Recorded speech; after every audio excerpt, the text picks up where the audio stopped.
کچھ پرابلمز ہوئے commercial navigation میں. حزب اللہ نے بھی اوکیجنلی کوئی راکٹ وغیرہ برسائے, میزائلز بھی داغے, وہ بھی ہوا.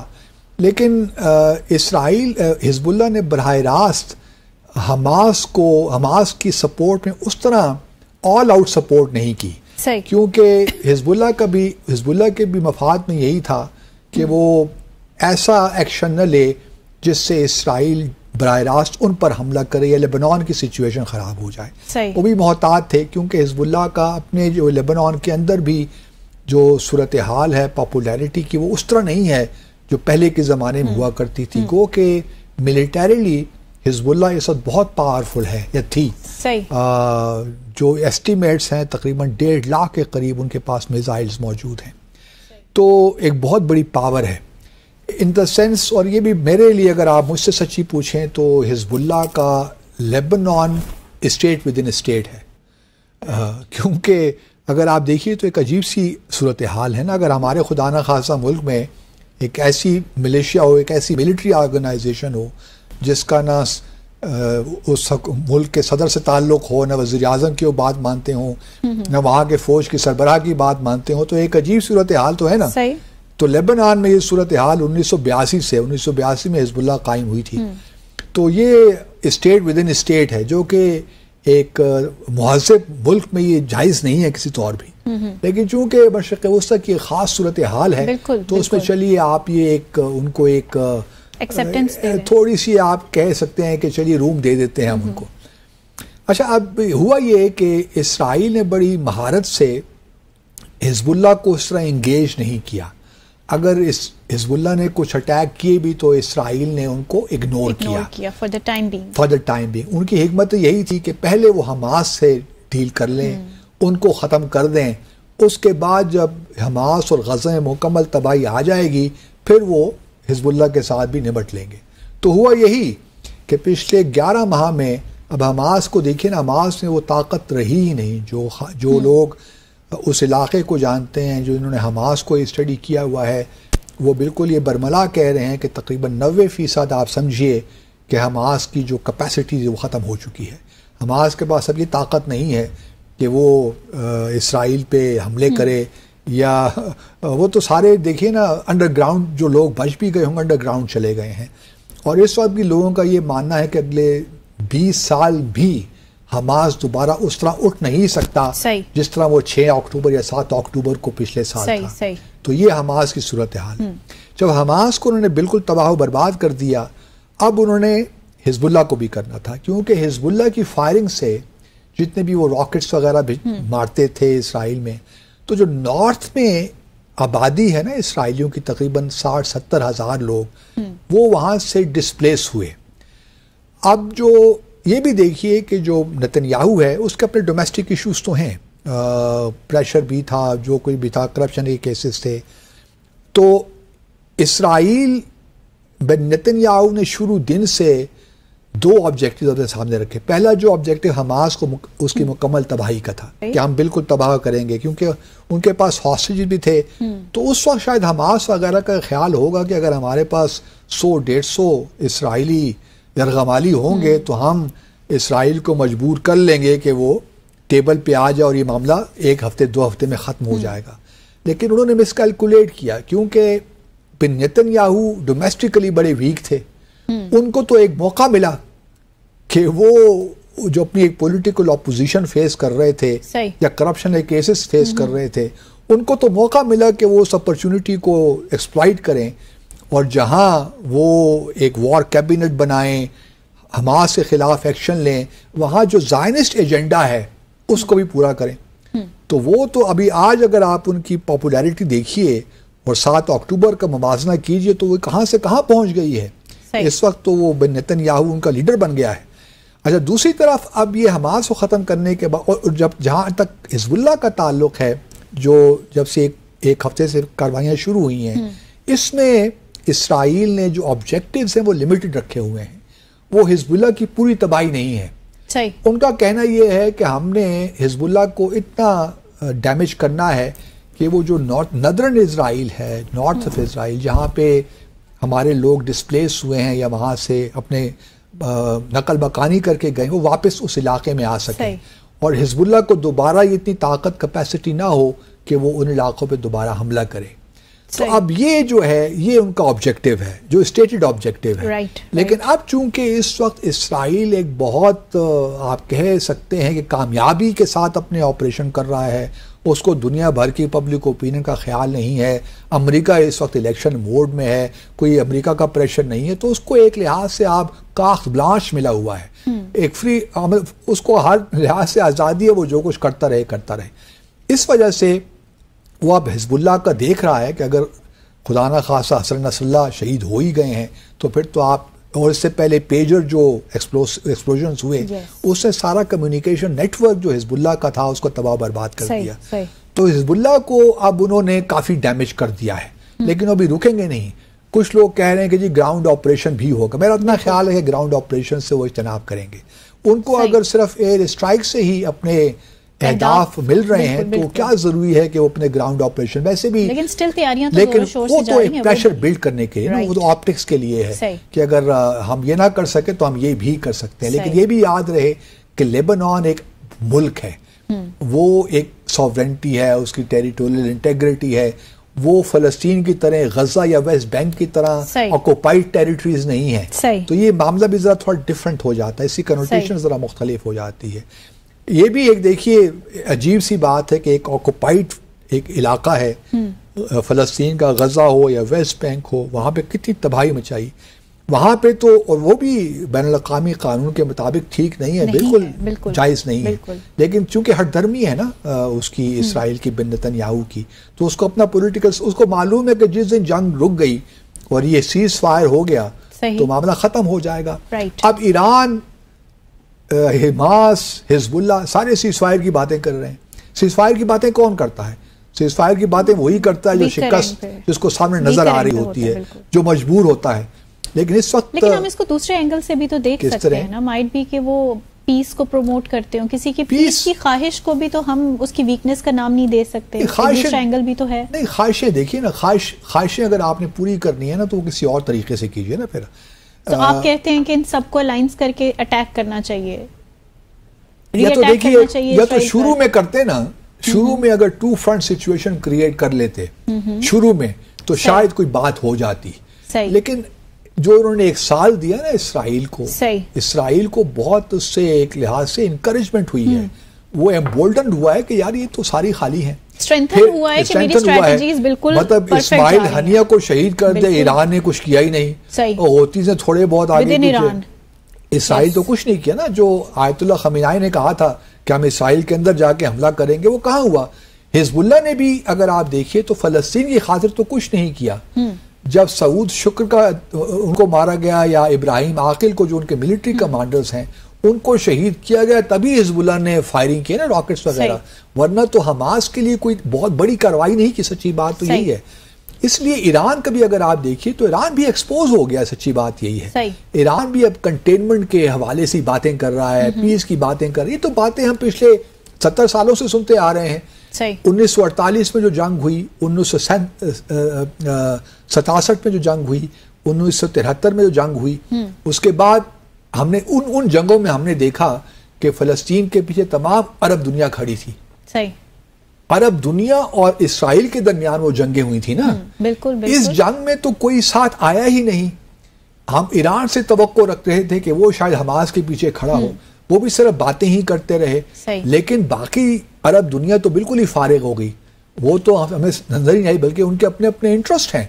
بلکہ جو بن نتنیاہو نے جو تقریر کی کل قومی اسمبلی کی اپنے جنرل اسمبلی میں اقوام متحدہ کی, آپ وہ دیکھیے تو اس بندے میں اتنی ایک ایروگینس نظر ہمیں آتی ہے کہ ہی گیوز اے ڈیم, اس کو تو پرواہ ہی نہیں ہے کہ دنیا کیا سوچتی ہے. مطلب کل وہ اس نے اپنی تقریر میں ایک دفعہ بھی فلسطین کا ذکر نہیں کیا. اس نے پیلسٹائن کا ذکر کرنا مناسب ہی نہیں سمجھا, فلسطینیوں کا بھی ذکر نہیں کیا.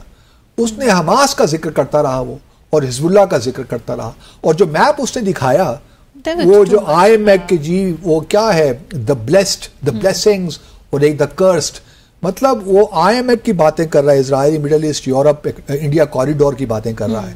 مطلب اس کو فکر ہی نہیں ہے کہ یہ کیا دنیا کہاں سے کہاں جا رہی ہے، لیکن وہ اس کو پتا ہے کہ اس وقت عرب دنیا بھی کچھ نہیں کر، اور پھر دوسری بات کہ جی ہم سعودی عرب کے ساتھ تعلقات بنائیں گے، ابراہیم ایکارڈز کو ہم دوبارہ شروع کریں گے. آئی ایم ویری گلیڈ کہ سعودی عرب کے فارن منسٹر فاران نے بالکل واضح طور پہ کہا کہ نو وے، انلیس کہ فلسطینی ریاست قائم نہیں ہوتی ہم کسی طور بھی اسرائیل کو تسلیم نہیں کر سکتے یا اس کے ساتھ تعلقات نہیں قائم کر سکتے. بس اتنا کچھ کافی ہے کیا؟ کافی نہیں ہے، لیکن انہوں نے ساتھ ساتھ ایک انٹرنیشنل الائنس بھی بنا لیا ہے سعودی فارن منسٹر نے، یورپین کنٹریز کے اور عرب اسلامی مسلم دنیا کا مل کر کہ ہم ایک انٹرنیشنل کانفرنس کال کریں گے، کنوین کریں گے اور دیکھیں گے کہ فلسطین کی ریاست کو جو بنانے کا معاملہ ہے اس کو کس طرح آگے بڑھائیں. لیکن اس وقت معاملہ کچھ یہ ہے کہ اگر حزب اللہ کا بھی پریشر ختم ہو جاتا ہے اور پھر حماس کا پریشر بھی نہیں رہتا، اسرائیل سے صرف ایک غلطی تو میں اس کو کس حد تک کہوں، ایگزٹ اسٹریٹجی اسرائیل کی کوئی نہیں ہے. اب دیکھنا یہ ہے کہ غزہ کو کس طرح وہ مینیج کرتے ہیں، کیونکہ حماس تو چلی گئی نا، حماس کے ساتھ وہ کوئی ڈیل نہیں کر سکتے.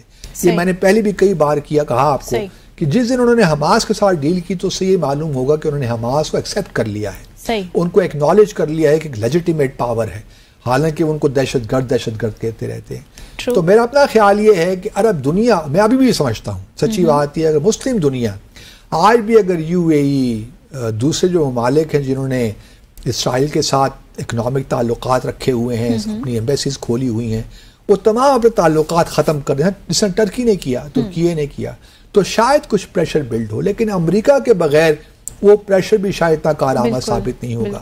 اب دیکھنا یہ ہے کہ اگر کیملا ہیرس جیتتی ہیں، کیونکہ یہ معاملہ بھی تو نہیں ٹلنے والا، یہ تو الیکشن تک جائے گا اور جب نئے صدر آئیں گے 20 جنوری کو تب تک یہ معاملہ چلے گا. ابھی ان کی کوشش یہی ہوگی کہ حزب اللہ کو ڈیمیج کریں، اور آپ کو وقتاً فوقتاً یہ بھی حماس میں بھی غزہ میں بھی آپ کو بمبارمنٹ نظر آئے گی، وہاں بھی یہ کاروائیاں کرتے رہیں گے. جس طرح کل انہوں نے دوبارہ غزہ میں بھی اٹیک کیا، تو یہ معاملہ اب جاری رہے گا.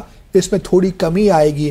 اگر حسن نصر اللہ شہید ہو گئے ہیں تو پھر آپ دیکھیں گے کاروائیوں میں کمی ہوگی، لیکن کاروائیاں جاری رہیں گی. اس طرح اٹیکس بھی ہوتے رہیں گے، شاید حزب اللہ بھی کوئی اٹیک کر لے، لیکن کیپیسٹی اب کافی حد تک ختم ہو چکی ہے. حزب اللہ کی نہیں، حزب اللہ ابھی بھی کر سکتا ہے، لیکن ان کا مسئلہ یہ ہے کہ ان کا سارا جو کمیونیکیشنز نیٹ ورک ہے وہ تباہ ہو چکا ہے، اس لیے ان کے پاس جو صلاحیت اس طرح نہیں رہی. لیکن اگر وہ لانگ رینج میزائلز داغتے ہیں تل ابیب پہ یا حیفا میں تو یہ بہت بڑی بات ہوگی.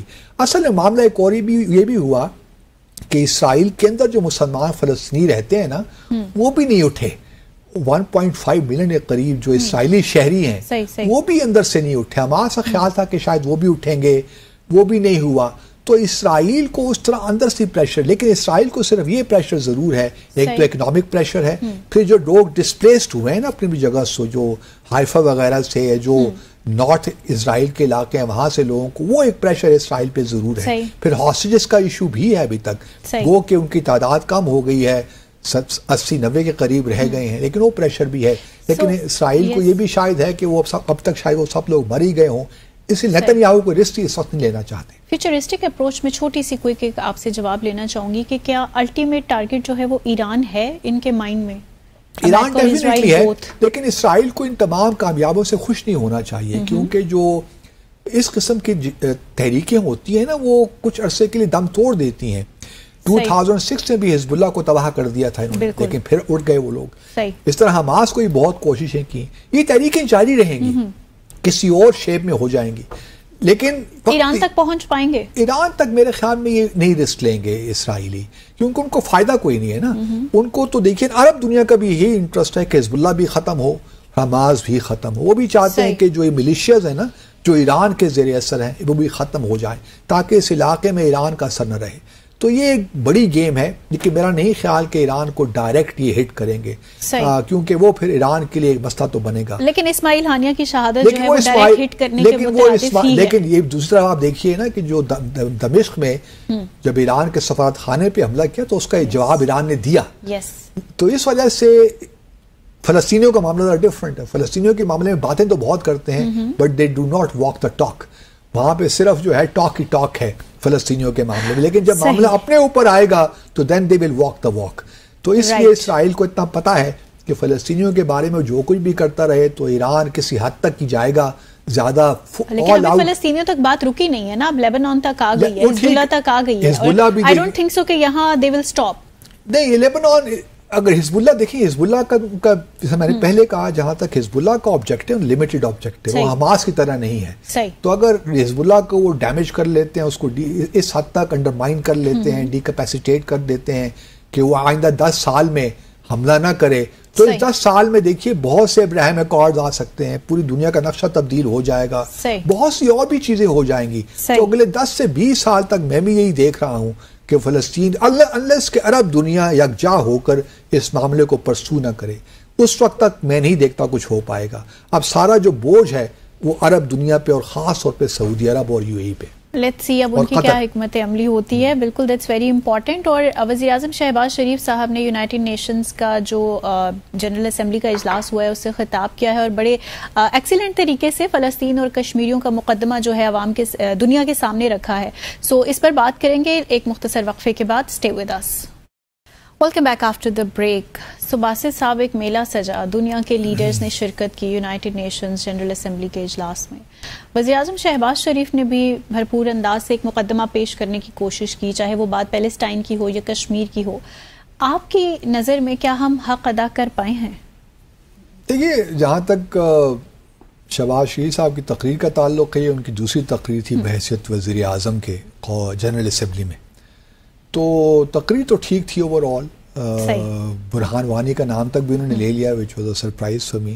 لیکن کیا ہی اچھا ہوتا, کیونکہ لوگ ذرا تھوڑا سا نہیں تھا. نہیں, ٹھیک کیا انہوں نے بالکل. میں تو خوش ہوں کہ انہوں نے یہ کیا, اور hats off to him. I wasn't expecting this, لیکن I'm glad کہ he mentioned his name. لیکن ساتھ ساتھ میں سمجھتا ہوں کیونکہ برہان وانی جو ہے نا, وہ ریپریزینٹ کرتا ہے, وہ ہیرو ہے ہمارا, اور وہ ریپریزینٹ کرتا ہے جو ایک ملٹری اسٹرگل ہے, اس ایکسپیکٹ کو. صحیح. میں بہت خوش ہوتا اگر شہباز شریف صاحب سید علی شاہ گیلانی صاحب کے اس میں ذکر کرتے. صحیح. کیونکہ وہ ایک آئیکونک فگر ہیں, وہ سیاسی جو جدوجہد ہے بالکل اس کو ریپریزینٹ کرتے تھے. So the political as well as the military. تو وہ بڑا ضروری تھا ان کے لیے. تو اگر وہ بھی ساتھ ذکر کر دے, کیونکہ لیگیسی دیکھیے دونوں طرف چلتی ہے نا, جہاں برہان وانی کی لیگیسی ہے وہاں ایک سیاسی لیگیسی بھی ہے, کیونکہ ہم پاکستانی ہیں, پاکستان ہمارا ہے, یہ نعرہ علی شاہ گیلانی صاحب نے مرحوم نے دیا تھا نا, تو ان کو بھی اگر مینشن کر دے تو بات بڑی زبردست ہو جاتی. لیکن شاید کسی کو خیال نہیں آیا کہ یہ بھی بڑا ضروری تھا. لیکن اوور آل انہوں نے فلسطین کا بھی ذکر کیا, باقی اسلاموفوبیا کی بات بھی کی, اور کشمیر کی بات بھی انہوں نے ذکر کیا, اور پھر ٹیررزم کا ذکر کیا, افغانستان کا بھی ذکر کیا. اور لیکن میں تھوڑا سا بار بار یہی بات کرتا ہوں پاکستان کے حوالے سے کہ افغانستان کو آپ پبلکلی کہیں ٹھیک ہے, جو بھی آپ کا دل چاہتا ہے, ہم روک تو نہیں سکتے, لیکن یہ بات پاکستان کے لیے کم از کم مجھے عجیب سی لگتی ہے, کیونکہ ہم ان کے کلچر کو سمجھتے ہیں, ان کی تمام روایات کو سمجھتے ہیں. تو میرے لیے عجیب بات ہوتی ہے اب کہ پاکستانی جو لیڈر ہمارے کہتے ہیں کہ جی انکلوسیو گورنمنٹ وہاں بنائیں. بھائی انکلوسیو گورنمنٹ وہ ان کا انٹرنل معاملہ ہے, آپ کیوں اس میں دخل اندازی کر رہے ہیں؟ اور آپ کو پتہ ہے کہ طالبان ایک نظریاتی موومنٹ رہی ہے. افغانستان کے طالبان کبھی کوئی انکلوسیو گورنمنٹ نہیں بنائیں گے. تو ہم کون ہوتے ہیں ان کو ڈکٹیٹ کرنے میں کہ جی آپ یہ کریں وہ کریں؟ کل کلاں کو ہمارے ملک کے بارے میں لوگ یہ کہنا شروع کر دیں, یا چین کے بارے میں, یا سعودی عرب کے بارے میں, تو کوئی مانے گا؟ ان کا انٹرنل میٹر ہے. یہ بات ضرور ہے کہ افغانستان نے بہت سے انسانی حقوق کے جو کنونشنز ہیں دنیا بھر میں وہ سائن کیے ہوئے ہیں. تو وہ جب ان کی بین الاقوامی آبلیگیشنز ہیں, ذمہ داریاں, وہ ان کو پورا کریں. خواتین کے حقوق کی حد تک جہاں تک بات ہے وہ میں ضرور کرنی چاہیے, وہ بالکل ٹھیک ہے.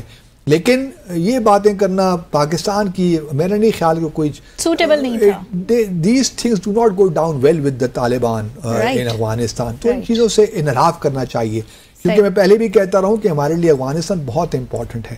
تو ہمیں تھوڑا سا باقی دنیا کی طرح نہیں کھیلنا, ہم نے اپنی اسٹیٹمنٹ میں زیادہ نیوانسز بھرنے ہیں, نیوانسز کے ساتھ نیوانس ہماری ریمارکس ہونے چاہیے. تو مجھے وہ ایک عجیب سا لگا. کچھ لوگوں نے مجھے کہا کہ بھئی UN سیکیورٹی کونسل ریفارم کی ساری لوگ باتیں کر رہے ہیں, تو ہمارے وزیر اعظم نے اس کا یونین سیکورٹی کونسل کے اصلاحات کے بارے میں کہا ہی نہیں. وہ ہم اگلے سیگمنٹ میں ڈسکس کرتے ہیں, لیکن وہ کیوں نہیں کہا اس کی بھی شاید کوئی وجہ ہو. دوسری طرف جو اصل بات ہے کہ سب لوگ پریشان ہیں کہ ترکی کے پریزیڈنٹ اردوان صاحب نے اپنی تقریر میں کشمیر کا ذکر ہی نہیں کیا. 2019 اگست 2019 کے بعد تقریباً ہر تقریر میں ہی جو یہاں سے جنرل اسمبلی سے ہوتی رہی ہے ترکی کی جانب سے کشمیر کی بات ہوتی رہی ہے. تو اچانک کیا ہو گیا کہ اس سال ذکر ہی نہیں ہوا خیر سے. اسی طرح ایران کے پریزیڈنٹ مسعود پزشکیان نے بھی کوئی ذکر نہیں کیا. ان سے بھی ہمیں توقع تھی کہ شاید حالانکہ کچھ عرصہ پہلے وہ بھی حسن روحانی صاحب نے بھی جو صدر تھے اس وقت 2019 میں انہوں نے اپنی تقریر میں ذکر کیا تھا. آیت اللہ خامنہئی کا بھی بیان آیا تھا کچھ دن پہلے کی بات ہے بالکل, اور اس پہ بھارت کو کافی زیادہ پرابلم ہوئی تھی اور کافی واویلا مچا تھا وہاں پہ. تو ہمارا خیال یہی تھا کہ بھئی یہ کیوں ایسا کیا. اب دیکھیے اس میں ان کو بھی قصوروار نہیں ٹھہراتا, قصور ہمارا اب نہیں ہے. اب آپ پوچھیں گے کیوں ہمارا کیسے قصور ہو گیا. بھئی ہم تو ہمارے وزیر اعظم نے اتنا زبردست بیان دیا ہے کشمیر پہ. ابھی دیکھیے نا OIC کانٹیکٹ گروپ ہے کشمیر پہ ایک, اس کے ممبرز کون کون ہیں. اس کے سعودی عرب ہے, ترکی ہے, آذربائیجان, نائجر اور پاکستان. تو 5 ممبرز ہیں اس کے. مجھے سمجھ نہیں آتی کہ ہم لوگ چونکہ خود سیریس نہیں ہے نا ان معاملات میں, تو دنیا یا ہمارے دوست مالوی فار دیٹ میٹر ہمارے لیے کیوں اپنا جو ہے کہ stick their neck out for us اور بھارت کے ساتھ اپنے تعلقات خراب کریں. اگر ہم خود سیریس ہوتے تو شاید وہ یہ بھی کر لیتے, لیکن ان کو معلوم ہے کہ پاکستان بھی سیریس نہیں ہے. وہ کیوں سیریس نہیں ہے؟ ایک تو دیکھیے ہم نے ذکر کیا ہے کہ ایک طرف ہم کہتے تھے کہ جی ہم بھارت سے کوئی بات چیت نہیں کریں گے جب تک, اور یہ ہمارے وزیر اعظم نے اس تقریر میں بھی کہا کہ بھارت وہ سارے غیر آئینی اقدامات واپس لیں تب ہم انگیج کریں گے بھارت کے ساتھ. ہم تو بھارت کے ساتھ انگیجمنٹ ہماری جاری رہی 2019 کے بعد بھی, اور ہم نے 25 فروری 2021 کو بھارت کے ساتھ ایک سیز فائر ایگریمنٹ بھی سائن کر لیا. تو اس سے زیادہ اور کیا انگیجمنٹ ہوگی کہ اس انگیجمنٹ کے تھرو آپ نے ایک سیز فائر ایگریمنٹ کیا. پھر دوسری جانب یہ بھی دیکھیے ہماری سیریسنس جو ہماری ہے نا, اس کا اندازہ آپ لگائیے کائنڈلی کہ OIC کانٹیکٹ کشمیر کی گروپ کی میٹنگ ہوتی ہے اور اس میں ہمارے وزیر خارجہ نہیں ہیں. وزیر خارجہ جو وفد میں شامل ہونا چاہیے تھا وہ اسلام آباد بیٹھ گئے. کسی نے پوچھا کہ بھئی آپ کیوں نہیں گئے؟ میں یہ اس لیے نہیں گیا کہ میری یہاں پہ کچھ کمٹمنٹس تھیں اور مجھے تیاری کرنی ہے جو SCO کی سمٹ آ رہی ہے 15-16 اکتوبر کو, تو میں نے اس کی تیاری کے لیے میں یہاں رک گیا ہوں. اب یہ کوئی کرنے والی باتیں ہیں. میں نے پہلے بھی کہا تھا کہ دیکھیے ایسے شخص کو آپ فارن منسٹر نہ لگائیں جو اپنا ٹائم اور جس کا پیشن نہیں ہے فارن افیئرز. تو ہوا یہی کہ جو OIC کانٹیکٹ گروپ کی میٹنگ کی سربراہ کس نے کی, ہماری جانب سے کون تھا؟ ڈیفنس منسٹر خواجہ آصف صاحب. اب ہماری حالانکہ وہ فارن منسٹر, یہ ہر سال جب بھی میٹنگز ہوتی ہیں تو اس میں فارن منسٹرز جاتے ہیں, تو ہماری جانب سے ڈیفنس منسٹر تھے. سعودی عرب نے کہا کہ یار یہ لوگ تو فارن منسٹر ان کے تو ہے نہیں, تو ہم ڈپٹی فارن منسٹر بھجوا دیتے ہیں. تو انہوں نے ڈپٹی فارن منسٹر کو بھجوا دیا.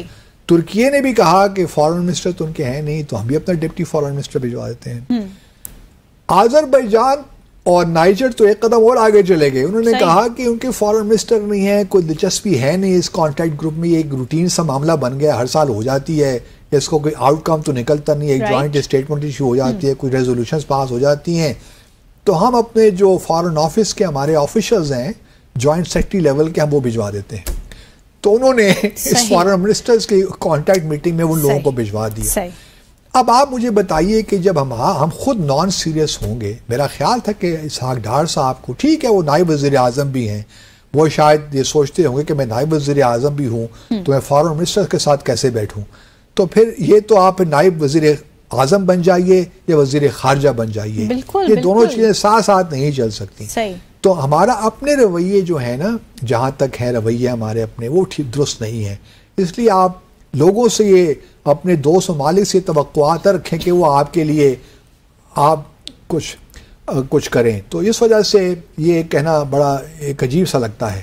دوسری طرف جو ہے بھارت نے ان کے وہاں پہ جو نیو یارک میں کمیشن ہے, پرماننٹ ریپرزنٹیشن ہے جو, اس کے کانسلر آف سیکرٹری نے رائٹ آف رپلائی, انہوں نے ہمارے وزیر اعظم کا رپلائی دیا. اور انٹرسٹنگ بات یہ ہے کہ اپنے رپلائی میں جہاں پاکستان کو اور بہت انہوں نے کنڈیم کیا, الزامات لگائے, وہاں پہ مجھے تو احمقانہ قسم کی چیز لگی کہ انہوں نے 1971 کا بھی ذکر کر دیا صحیح کہ جینوسائیڈ پاکستان کمیٹڈ 1971 جینوسائیڈ بنگالیوں کے حوالے سے, بنگلہ دیش کی بات کر رہے ہیں. یہ حالانکہ اس وقت کرنے کی ضرورت نہیں تھی, اور خواہ بنگلہ دیش کو ایک لحاظ سے واپس اپنی وہ جو عوامی لیگ اور وہ باتیں اسٹیبلش کرنا چاہتے ہیں. بنگلہ دیش کو لے کے کسی فوبیا کا شکار ہو چکے ہیں, فوبیا کا. تو یہ اس وجہ سے تھوڑا سا مجھے کوئی سمجھ نہیں آئی, بہت سے ان سے یہ غلطی. پھر ہمارے بھی جو ایک آفیسر تھے, ہمارے جو پرماننٹ ریپرزینٹیٹیو, انہوں نے بھی پھر اس کا جواب دیا, اس خاتون کے جو آفیسر ان کی جو. اچھا, یہ اب کشمیر کا معاملہ تو یہاں تک ہے. ابھی خبر آئی ہے کہ حسن نصر اللہ شہید ہو گئے ہیں, یہ اب کنفرم ہو گیا ہے. تو انا للہ و انا الیہ راجعون. بہرحال یہی ہے کہ جہاں اسرائیل کو فلسطین کے معاملے میں کامیابیاں مل رہی ہیں, عارضی ہی صحیح, وقتی ہی صحیح, وہاں بھارت کو بھی کشمیر کے معاملے میں کامیابیاں مل رہی ہیں. Let's be honest about it.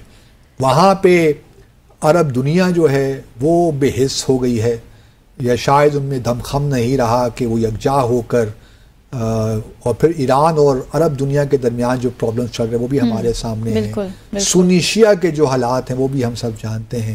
وہاں پہ وہ ان کے جو وکیل ہیں وہ کمزور پڑ گئے ہیں, یا کمزور ہو گئے ہیں, یا کوئی طاقت دکھانا نہیں چاہتے, کرتے رہیں گے, فائدہ دشمن اٹھا کے لے جائے گا. یہاں پہ ہم جو ہیں ہم کمزور ہو گئے ہیں, ہمارے اپنے اندرونی حالات ٹھیک نہیں ہیں, سیاسی ابتری ہے, معاشی بدحالی ہے. تو اس وجہ سے ابھی بھی معلوم نہیں چلتا کہ ہم بھی تقاریر سے آگے بڑھ کر کس طرح کشمیریوں کی مدد کریں. تو لیکن اسرائیل کو اور بھارت کو خوش نہیں ہونا چاہیے. یہ جو ہے نا کامیابیاں ہیں, ساری وقتی کامیابیاں ہیں. یہ تحریکیں میں پہلے بھی کہتا رہا ہوں کہ اپس اینڈ ڈاؤنز آتے رہتے ہیں. اس قسم کی جو جدہت ہوتی ہے, لوگ اپنے آزادی کے حق سے پیچھے نہیں ہٹتے. جب قومیں ایک بار فیصلہ کر لیتی ہیں کہ ہم نے آزادی لینی ہے تو پھر وہ آزادی لے کر رہتی ہیں. 150 سال تک دیکھیے نا, برطانیہ نے بھی ہمارے اس بر صغیر میں حکومت کی نا, اور بالآخر ہم نے آزادی لی ان سے. تو یہ آزادی بھی انشاءاللہ فلسطینیوں کو بھی ملے گی اور کشمیریوں کو بھی ملے گی. لیکن اس وقت جو ہمارے حالات ہیں وہ اس بات کے متقاضی ہیں کہ مسلمان دنیا, OIC بھی جو ایک غنودگی کا شکار ہے, اس سے جاگے, تھوڑا سا سوچے سمجھے کہ ہمارے حق میں کیا ہے, ہمیں کس طرح بھارت پہ اور اسرائیل پہ پریشر بلڈ کرنا ہے. جو کچھ اس وقت عرب دنیا بھارت کے ساتھ پینگیں بڑھا رہی ہے, اکنامک ریلیشنز قائم کر رہی ہے, یہ جو India Middle asset Europe corridor بنا رہے ہیں جس میں اسرائیل اور UAE پیش ہیں, ان چیزوں سے جو اپنے آپ کو نکالیں. کیونکہ اگر یہ پرابلمز رہیں گے نا تو ان عرب ممالک کو بھی پرابلمز رہیں گے. جب تک فلسطین کا مسئلہ حل نہیں ہوتا, مڈل ایسٹ میں دیر پا امن آ ہی نہیں سکتا. اسی طرح جنوبی ایشیا میں جب تک جموں اور کشمیر کا تنازع حل نہیں ہوتا, یہاں بھی دیر پا امن نہیں, پائیدار امن نہیں آ سکتا. تو اسرائیل اور بھارت کو بھی چاہیے, ٹھیک ہے آپ آپس سے باز کر بڑے زبردست دوست بنے ہوئے ہیں, ہر لحاظ سے ایک دوسرے کی مدد بھی کر رہے ہیں, اور آپ ایک تعاون بھی کر رہے ہیں کس طرح فلسطینیوں کی جد و جہد کو ختم کیا جائے اور یہاں کشمیریوں کی جد و جہد کو ختم کیا جائے. ان کا ایجنڈا ایک ہی ہے نا, کیونکہ یہی دو واحد طاقتیں رہ گئی ہیں اور یہی دو ایشوز رہ گئے دنیا بھر میں, ایک فلسطین کا اور ایک کشمیر کا, جس کو سیٹل ہونا ہے. تو یہ ان کے درمیان تعاون تو ہے. کوشچن یہ ہے کہ جو ان دو قوموں کے یا کشمیریوں کے اور فلسطینیوں کے جو وکیل ہیں ان میں آپس میں کتنا تعاون ہے, وہ تعاون یا وہ کوآپریشن ہمیں نظر نہیں آتا. اور جب تک یہ نہیں ہوگا, آپ یہ توقع نہ رکھیں کہ امریکہ کشمیر کی مدد کے لیے آئے گا, فلسطینیوں کی مدد کے لیے آئے گا. بس یہی کہانی ہے. اس میں چھوٹا سا بس ایڈیشن یہی کریں گے کہ وہ کہتے ہیں نا کہ ظلم جب حد سے زیادہ بڑھتا ہے تو مٹ جاتا. بس یہاں پہ ایک چھوٹا سا وقفہ لیتے ہیں, بریک کے بعد آئیں گے اور یونائٹڈ نیشنز کی کچھ اصلاحات کی بھی بات کریں گے جو کہ تمام لیڈران نے بھی کی ہیں جنرل اسمبلی اجلاس میں. سو ناظرین, stay with us. Welcome back after the break. So what are your suggestions? ہماری کیا سجیشنز ہیں؟ دیکھیے سبھی تقریباً لوگ یہی کہہ رہے ہیں کہ یو این سیکیورٹی کونسل جو ہے وہ ارریلیونٹ ہو گئی ہے، اور سب سے بڑی جو اس کی وجہ ہے وہ ویٹو پاور ہے. صحیح. رشیا اگر یوکرین کی کوئی بات کریں تو وہ روس اس کو ویٹو کر دیتا ہے، فلسطین کی بات کریں تو امریکہ ویٹو کر دیتا ہے. تو یہ ویٹو کھیل رہے ہیں اور کوئی کام کی بات ہو نہیں رہی. ٹھیک ہے، یو این کی اور بڑی کنٹریبیوشنز ہو سکتی ہیں، چاہے وہ ہیلتھ کا سیکٹر ہو اور بڑی ریفیوجیز کے معاملے میں ہو، اور بہت سی کامیابیاں ہیں یو این کی، لیکن جہاں تک پیس اینڈ سیکیورٹی کے معاملات ہیں وہ وہاں پہ کشمیر کا دیکھیے نا، تنازع ابھی تک حل نہیں کروا سکے. بالکل. فلسطین کا معاملہ ابھی تک حل نہیں ہو سکے. 2 میجر ایشوز ہیں. غزہ پہ اٹیکس کی انٹینسٹی کم نہیں کرا سکے. تو یہی ہے. اچھا اب کیا ہونا چاہیے؟ سب لوگ یہی کہہ رہے ہیں کہ جی اس کا اصلاحات ہونی چاہیے. خاص طور پہ بھارت پیش ہے، کیونکہ اس کو نظر آ رہا ہے کہ دنیا کی سب سے آبادی کے لحاظ سب سے بڑا ملک ہے. تو اب شاید جب بھی اصلاحات ہوں گی تو اس کو باہر نہیں رکھا جا سکتا. لیکن اب اس میں بھی بہت سے معاملات ہیں، کیونکہ جو ہمارے علاقے میں خطے میں بھارت کے بارے میں کوئی کنسنسس نہیں ہے کہ وہ وہاں ریپریزنٹ کرے. کہیں بھی نہیں ہے. افریقہ کا دیکھیے ریپریزنٹیشن ہے ہی نہیں اس وقت یو این سیکیورٹی کونسل میں. اسی طرح ساؤتھ امریکہ کی کوئی نہیں ہے ریپریزنٹیشن. یورپ سے آپ کہہ سکتی ہیں کہ 3 ممالک ہیں اس وقت، رشیا، یو کے اور فرانس یو این سیکیورٹی، کیونکہ ورلڈ وار 2 کے بعد یہ ہوا.